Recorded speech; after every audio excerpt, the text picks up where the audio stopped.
HomeNews image. Copyright Shutterstock. Along the San Andreas Fault near the town of Parkfield, California, an incredibly sensitive array of seismic and GPS instruments has for years been detecting something strange: deep earthquakes that occur well below where most seismic movement occurs in California. These quakes can't be felt at the surface, but they're intriguing because this same segment of the San Andreas near the town of Parkfield also shudders with magnitude 6 or so earthquakes every 20 or 40 years, strong enough to damage buildings and pose a danger to people nearby. And these deep tremors may be linked to the surface temblors. Now, new research finds the root of these silent, deep quakes. They may occur when rocks sliding against each other more than 10 miles 16 kilometers deep heat up, due to friction, enough to melt, which enables them to slide faster and cause tremors. These tremors may also redistribute stresses in a way that affects the crust above.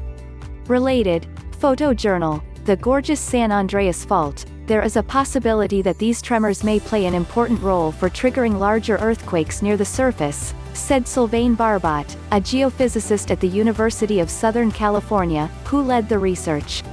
The mysteries of ParkfieldThe San Andreas at Parkfield is perhaps the best monitored section of the fault. Scientists began focusing on monitoring the area around Parkfield because of its relative predictability. They hope to be able to make the first successful earthquake prediction on this section of the fault, a hope that was dashed in 1993 when the fault failed to repeat one of its magnitude 6 quakes on schedule. Instead, the fault snapped on September 28, 2004, generating a magnitude 6.0 quake.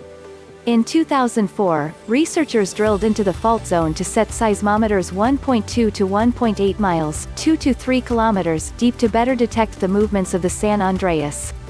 Along with GPS instruments that allow scientists to measure deformation of the ground that doesn't create shaking, or aseismic movement, these instruments allow for detailed surveillance of the fault, even showing earthquakes that can't be otherwise detected.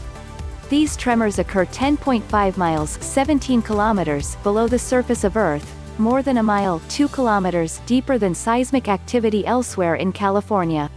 We're studying these small quakes because these earthquakes occur every few months, Barbot told Live Science. So it gives us an opportunity to understand them with a lot of data, but these findings apply to understanding large earthquakes. Melty rocksBarbot and his colleague Lifeng Wang at the China Earthquake Administration in Beijing used a computer model to mimic the real-life fault and its movements. They found that temperature is a key metric in reproducing the regular, almost monthly, tremors deep beneath the fault. As the rocks slide against each other, they heat up and begin to melt.